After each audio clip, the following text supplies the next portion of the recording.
जिस घर में संस्कार मर जाते हैं वहां शब्द हथियार बन जाते हैं, और जब जुबान मां तक का सम्मान भूल जाए, समझ लीजिए हर किसी इंसान की हार जो होती है वो हार किसी इंसान की नहीं होती, पूरे समाज की होती है। नमस्कार, मैं हूं आलोक गौड़ और आप देख रहे हैं HNN न्यूज। आज की चर्चा सिर्फ प्रधानमंत्री नरेंद्र मोदी की नहीं है, आज की चर्चा भारत के संस्कारों की है, क्योंकि सवाल यह है, क्या विरोध के नाम पर गाली देना नई राजनीति है, नया ट्रेंड है? क्या लोकतंत्र में असहमति का मतलब मर्यादा खो देना है? और अगर देश का प्रधानमंत्री अपनी दिवंगत मां को दी गई गालियों के बाद भी कहे कि मैं सबको माफ करता हूं, मैं सबको माफ करता हूं, यह प्रधानमंत्री ने कहा है, तो क्या अब समाज भी अपनी सोच बदलेगा? जिस देश में मातृ देवो भव सिखाया जाता है, वहां अगर राजनीति किसी की मां तक पहुंच जाए तो समझ लीजिए, देशवासियों समझ लीजिए, बहस विचारों की नहीं संस्कारों की रह गई है। क्योंकि जिस जुबान से मां का सम्मान छीन जाए, जिस जुबान से मां का सम्मान छिन जाए, उस जुबान की आजादी नहीं, उसके संस्कारों पर सवाल उठते हैं। जंतर मंतर, दिल्ली के जंतर मंतर पर जो हुआ पूरे देश ने देखा और वो देख चुका है। वायरल वीडियो में प्रधानमंत्री और उनकी स्वर्गीय माता के खिलाफ आपत्तिजनक भाषा सुनाई दी। इसके बाद कई वीडियो आमने सामने आए, आपने देखा होगा। सोशल मीडिया पर लगातार उन वीडियो की अपार भीड़ रही। पुलिस ने शिकायतों के बाद जांच शुरू की है, शिकायतों के आधार पर जांच शुरू कर दी है पुलिस ने, और कुछ लोगों ने सार्वजनिक रूप से माफी भी मांगी है। लेकिन सबसे बड़ा संदेश तब आया जब देश के प्रधानमंत्री नरेंद्र मोदी ने कहा कि बचपन में गलतियां होती हैं, गलतियां किसी समस्या का समाधान नहीं है, मैं उन सभी बच्चों को माफ करता हूं। लेकिन क्या माफी से मामला खत्म हो जाता है? क्या कानून अपना रास्ता अलग तय करेगा? और सबसे बड़ा सवाल देशवासियों यह है, क्या देश की नई पीढ़ी को आंदोलन में संस्कार सिखाने की जरूरत है? क्या भारत का जैन जी विचारों से देश बदलेगा, या वायरल होने के लिए अपनी भाषा और मर्यादा दोनों को खो देगा? इन्हीं सवालों पर आज की चर्चा हम करेंगे, लेकिन उससे पहले कुछ आपको बयान सुनाते हैं, ये सुनिए। अंदर से उठ जाओ भाई, उठ जाओ प्लीज। मोदी को वन वर्ड में क्या बोलोगे? बोल के दो। मोदी एक सॉरी टू से दैट। ये इनसे गंदी घटिया गवर्नमेंट मैंने देखी। डेमोक्रेसी तो मर गई इंडिया में। कब तक मिलेगा? मैं तो चाहती हूँ मोदी को भी गोली मार दो, सही में मैं तो मार भी दूँ।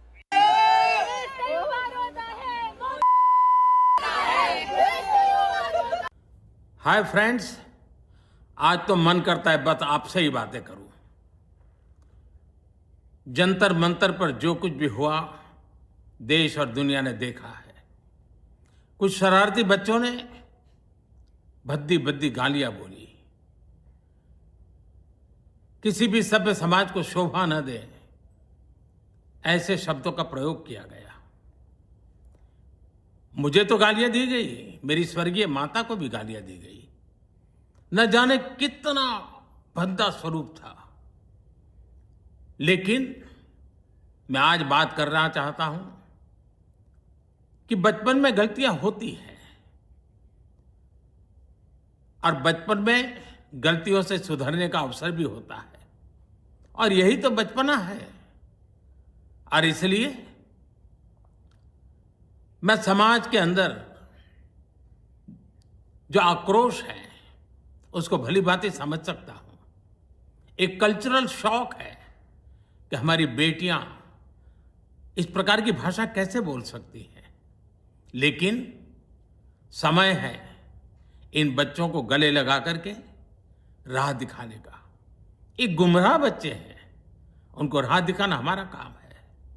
उनको सजा देना, अदालतों के चक्कर कटवाना, समाज में उनको प्रताड़ित करना, इससे हम परिस्थितियां नहीं बदल पाएंगे। मैं उन्हें माफ करना चाहता हूं।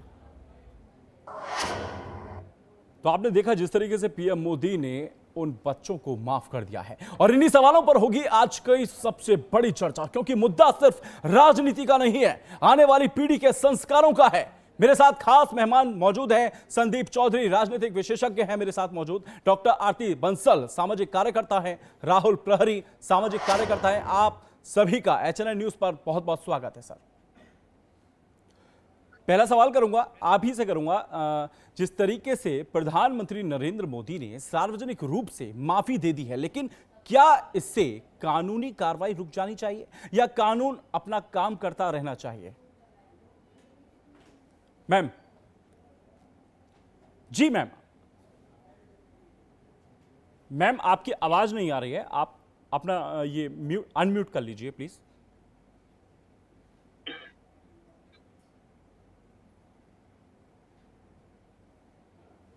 आरती जी, अपने आप को आप अनम्यूट कर लीजिए।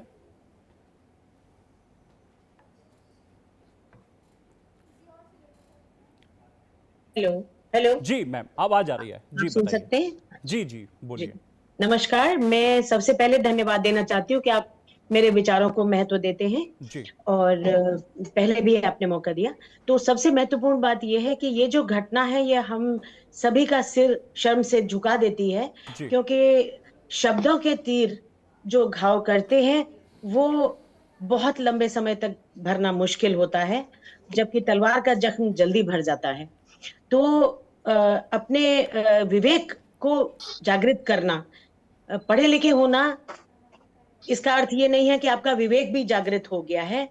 तो हम सबको अपने अपने परिवारों में जरूरी है कि अपने बच्चों का विवेक भी जागृत कर सकें, और उस विवेक के जागृत न होने से संस्कारों पर इतनी धूल जम गई कि अनुशासन का झाड़ पोंछ उनके ऊपर नहीं किया गया। उस धूल का, जो गलत बातों की, गलत व्यवहारों की, गलत सोच की धूल जमी थी। तो हम सब पेरेंट्स का ये कर्तव्य है कि अपने बच्चों को सही संस्कार, सही दिशा दें। और ये भी यहाँ तक भी जरूरी है कि वो क्यों इस सीमा तक पहुंचे हैं, क्योंकि मैं डॉक्टर हूँ तो बीमारी की जड़ तक भी पहुंचना चाहती हूँ कि हम जल्दी से जल्दी उन कारणों को भी दूर करें जो हमें यहाँ तक ले आए। और यहाँ तक लाना, यहाँ तक आ जाना किसी भी तरह क्षमा योग्य अपराध नहीं है, लेकिन क्षमा किया मोदी जी ने, ये उनका बड़प्पन है। आरती जी, मेरा सवाल यह है कि प्रधानमंत्री नरेंद्र मोदी ने तो उनको माफ कर दिया है, लेकिन जो कार्रवाई चल रही है लगातार, जो कानूनी कार्रवाई हो रही है, क्या वो रुकेगी? क्या वो रुकना सही है या वो होगी, आगे कार्रवाई होगी उन बच्चों के खिलाफ? क्या लगता है? देखिए, जब हम बहुत बड़े बड़े अपराधियों को भी सजा देने की सोचते हैं तो हमारा कानून उन लोगों का ट्रैक रिकॉर्ड देखता है जी, और किस परिस्थितियों में कोई काम किया गया, यहाँ तक कि मर्डर भी किया गया तो आवेश में किया गया या सोचा समझा। तो मैं समझती हूँ कि जो बच्चों ने सुसाइड किया था उसके दुख से पीड़ित होकर के माता पिता भी और बच्चे भी और जन साधारण भी सभी इस दुख से पीड़ित हो गए और उसमें अपने ऊपर कंट्रोल नहीं रख पाए, अपने आवेग को शांत नहीं कर पाए और वो इस तरह व्यक्त हुआ। लेकिन क्योंकि कोर्ट भी माफ करता है पहली बार के अपराध को, तो मैं आशा करती हूँ कि सरकार, मोदी जी जितने क्षमाशील हैं वो इसको समझेंगे और क्षमा करने की अपील कोर्ट से भी करेंगे। चलिए संदीप जी का रुख करूंगा। संदीप जी, आपको क्या लगता है, क्या ये सिर्फ एक राजनीतिक विरोध था या एक ये भारतीय लोकतंत्र की मर्यादा और राजनीतिक भाषा का सबसे बड़ा पतन था? आपको क्या लगता है जो जंतर मंतर पे हुआ? आलोक जी, हमने जंतर मंतर पर जो देखा, एक प्रदर्शन था, युवाओं का प्रदर्शन था, सरकार के प्रति कुछ विषयों को लेकर नाराजगी थी और ये प्रदर्शन की अनुमति हमारा संविधान उनको देता है, ये वैधानिक चीज। उसके बाद हमने देखा वहां पर पैलेट गन चली, जिसको लगी मेरे ख्याल से उसने भी मोदी जी को और मोदी सरकार को माफ कर दिया है। ऐसी बेटियां थी जिनके साथ गलत हुआ, जिनको छेड़ा गया, उनके गुप्तांगों में डंडे घुसाए गए, उन्होंने जी मोदी और मोदी सरकार को माफ कर दिया है। ऐसे लोग थे जिनको कील लगे, डंडे मारे गए, उन्होंने भी माफ कर दिया है। और ऐसे में जब गुस्सा आता है, आप मान लीजिए रोटी मांगने के लिए निकले और कोई आपको मारता है तो अंदर से आपके गाली भी निकल सकती है, गुस्सा जाहिर किसी न किसी तरीके से आप करते हैं। लोगों ने मोदी जी को गाली दी, गलत किया, नहीं देनी चाहिए प्रधानमंत्री को गाली, लेकिन मोदी जी ने भी बड़ा दिल दिखाते हुए चीजों को समझते हुए उन्हें माफ किया। लेकिन हमें उन चीजों को भी याद करना चाहिए जो कि मोदी जी इन बातों को समझते हैं कि भाई प्रधानमंत्री को गाली देना गलत है, और हमारे देश की सर, संसद के प्रधानमंत्री को अंदर गाली तो देश दी के दी, उनकी प्रथम स्वर्गीय माँ को भी गाली फिर दी मैं है अपनी उन बात बच्चों ने। कंप्लीट कर लूं, एक बार गुस्सा मैं अपना अपनी एक बात तरफ है, लेकिन complete आप कर लूं। उनकी स्वर्गीय माँ को गाली मैं दे रहे अपनी हो। बात आलोक जी, मैं अपनी बात कंप्लीट कर लूं। मोदी जी क्योंकि सारी चीजों को समझते हैं, और हमने देखा अभी सदन के अंदर जी देश के प्रथम प्रधानमंत्री पंडित जवाहरलाल नेहरू को एक सांसद अय्याज बता रहे हैं, तो अय्याज तो मेरे ख्याल से मोदी जी, तो इन सब चीजों को भी समझना। चलिए राहुल प्रहरी जी के पास जाएंगे। राहुल जी, आप बताइए, अभिव्यक्ति की आजादी का अधिकार अपनी जगह है, लेकिन क्या किसी की दुगंत मां के लिए अपमानजनक भाषा बोलना भी उसी आजादी का हिस्सा है?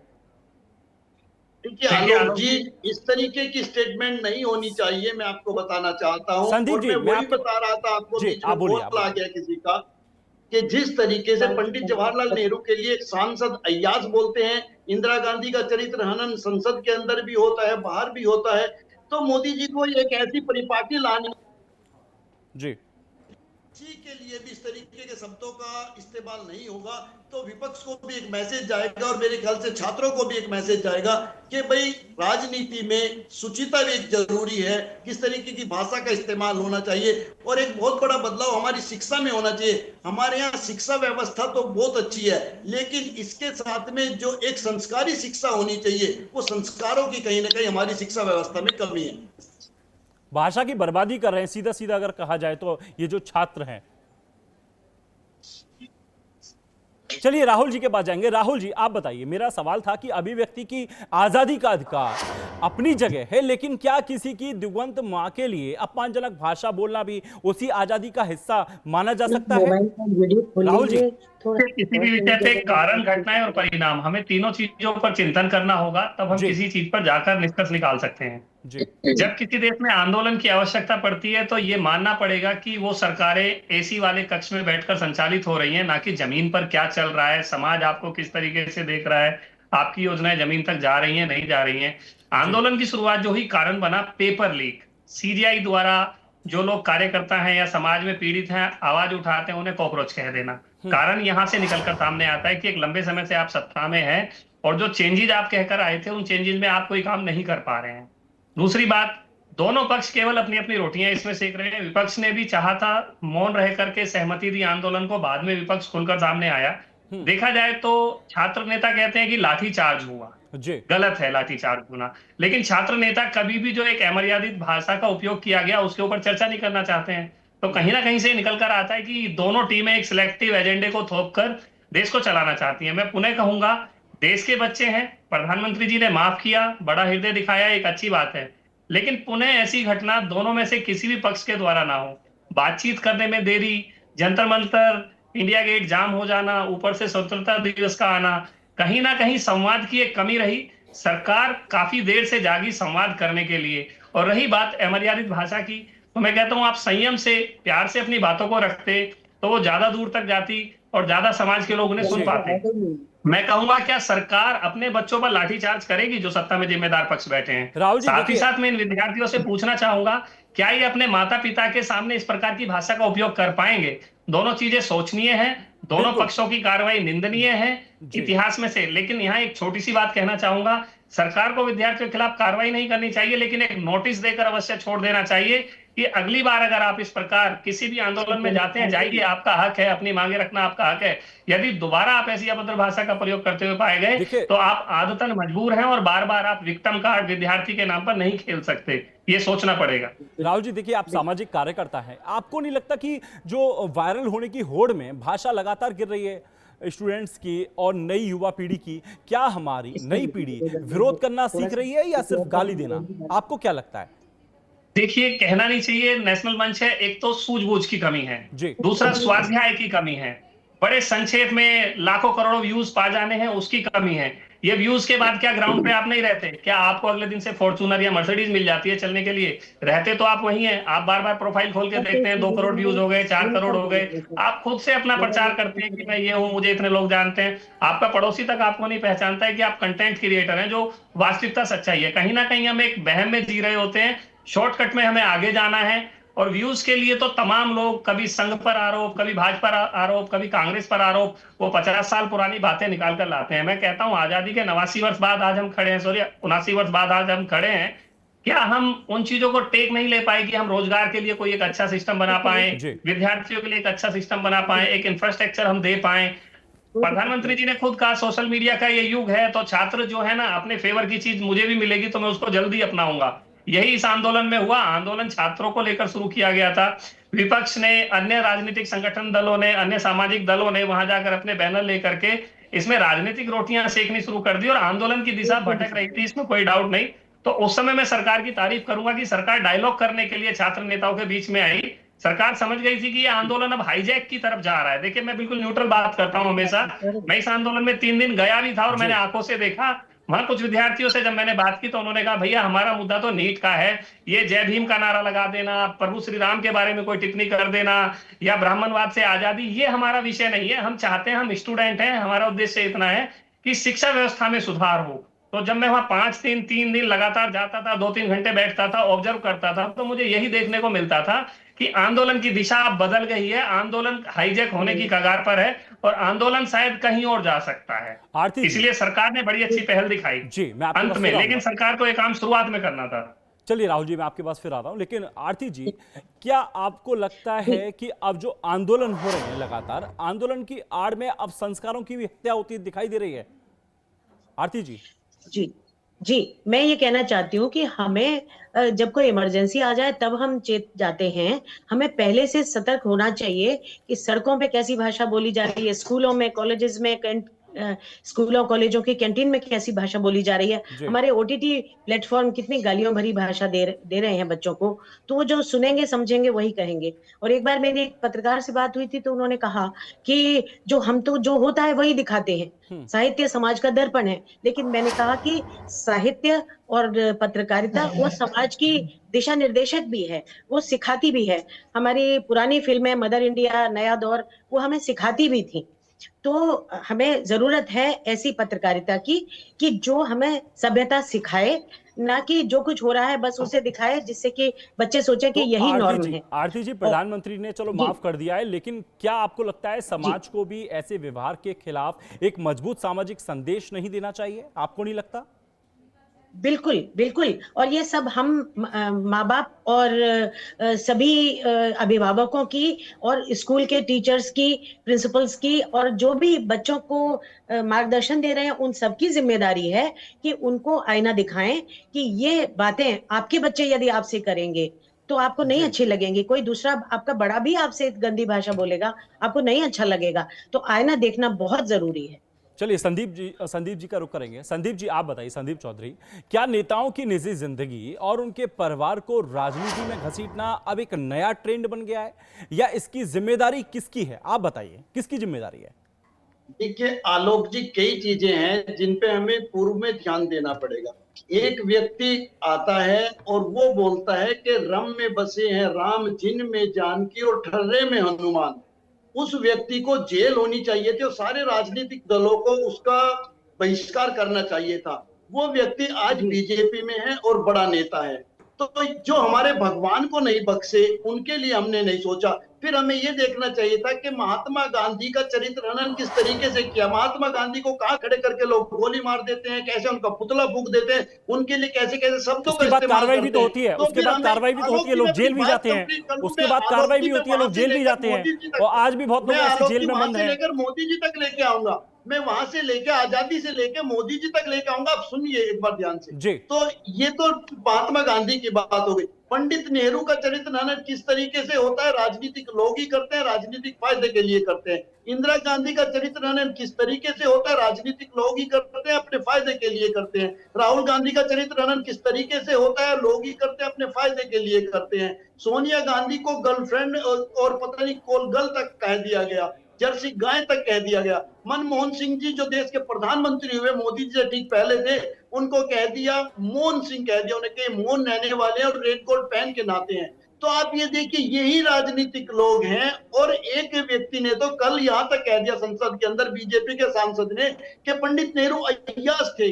तो आप ये समझिए फिर किस तरीके की परिपाटी है। और मैं खुद के लिए ये सोचूं कि लोग मुझे गालियां ना दे। भाई या तो मैं ऐसे काम ना करूं कि लोग मुझे गालियां ना दे, मुझे काम ऐसे करने पड़ेंगे कि लोग गालियां ना दे। अगर मैं गाली खाने के काम करूंगा तो देखिए लोग गालियां देंगे, लेकिन हमें चीजें बदलनी पड़ेंगी और शुरुआत मुझे खुद से करनी पड़ेगी। मैं किसी के लिए ऐसे शब्दों का इस्तेमाल ना करूं, ना अपनी पार्टी को करने दूं, तो मेरे ख्याल से एक मिसाल कायम हो सकती है। चलिए राहुल जी के पास जाएंगे। राहुल जी, आप बताइए, जिस तरीके से सोशल मीडिया, आपको लगता है कि क्या सोशल मीडिया की वायरल संस्कृति युवाओं को जिम्मेदार नागरिक बना रही है या सिर्फ उत्तेजक भाषा बोलने के लिए प्रेरित कर रही है? आपको क्या लगता है? जी, हर जगह खटास और मिठास दोनों पक्ष होते हैं। सोशल मीडिया पर आपको रामायण की चौपाई गाते हुए भी युवा मिलेंगे। पूरे जैन जी को एक तरीके से ब्लेम करना ठीक नहीं है। वहीं एक कंटेंट के लिए अमर्यादित भाषा, ड्यूअल मीनिंग वाले शब्द और मजाक और व्यंग के नाम पर, मैं कहता हूं किसी चीज को आपको मारना है ना, तो आप उसको कह दीजिए मैं मजाक कर रहा था, मैं व्यंग कर रहा था। ये एक बहाना है, एक सबसे बड़ा एक्सक्यूज है। या एक कह दीजिए मेरे से गलती से निकल गया। जब आप एक कंटेंट बनाते हैं तो आप मन में पहले प्लान करते हैं कि मुझे कंटेंट बनाना है। जिन्होंने बोला जल्दबाजी में, हो सकता है कि एक हीट ऑफ मोशन आपके आसपास था, एक अमर्यादित भाषा आ गई, लेकिन जो बैनर लेके घूम रहा है तो वहां तो एक तय है कि उसका ये प्री प्लान है, मैं तो ये लिख रहा हूं, मैं तो इसको पब्लिकली डालूंगा ही डालूंगा। वहां आप नहीं कह सकते कि मुझसे जल्दबाजी में ये काम हुआ। आप पूरी प्लानिंग के तहत वहां पर थे और कहीं ना कहीं आप दूसरे के इशारों पर भी काम कर रहे थे। टीनेजर हैं, 13 से लेकर के 19, 20, 22 की आयु के वर्ग के हैं, माता पिता से दूर हैं। समझना पड़ेगा, समझाना पड़ेगा। एक स्पेस है, एक खाई है काफी ज्यादा, उस खाई को भरना पड़ेगा। समाज को भी, सरकारों को भी मिल करके इस आंदोलन से ये तो सरकार और युवाओं को सीखना चाहिए। नुकसान दोनों पक्षों का हुआ है, काफी ज्यादा हुआ है। दोनों पक्षों को चोटें भी आई हैं, क्योंकि मैंने वहां पर देखा विद्यार्थी भी काफी संख्या में घायल हुए, प्रशासनिक पक्ष, पुलिस पक्ष के लोग भी, दोनों हैं तो देश के ही। अगर हम देश की बात करें तो नुकसान तो अंततः हमने अपना ही किया। आखिरकार खोया तो अपना भी बहुत कुछ। कुछ बच्चे बड़े बड़े अस्पतालों में भर्ती भी हुए, काफी लंबे समय तक इलाज चल रहा है और छुट्टी होकर घर गए हैं, तो आपने बहुत कुछ खोया भी है। इससे सीखने की जो बात शुरू होती है वो ये होती है कि अगली बार ऐसा ना हो।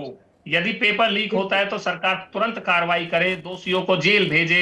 यदि आप कार्रवाई नहीं करते हो तो जो एक करोड़ों युवा उनका गुस्सा उतर कर सामने आता है, जमीन पर आता है। तो ये 1-2 दिन का गुस्सा नहीं है जो जमीन पर आपको एक इतनी बड़ी भीड़ के रूप में देखने को मिला। राहुल जी, फिलहाल आप तीनों ने अपने विचार पूरी स्पष्टता के साथ हमारे दर्शकों के सामने रखे। हमारे तीनों मेहमानों का बहुत बहुत धन्यवाद, आप हमारे साथ जुड़े। लेकिन इस बहस का निष्कर्ष सिर्फ इतना नहीं कि किसने क्या कहा है, बल्कि असली सवाल यह है कि क्या भारत की राजनीति अपनी मर्यादा बचा पाएगी और क्या आने वाली पीढ़ी विरोध की भाषा सीखेगी या भारतीय संस्कारों की संस्कृति देखने को मिलेगी। फिलहाल इस चर्चा में इतना ही। देखते रहिए HNN न्यूज़। नमस्कार, जय हिंद।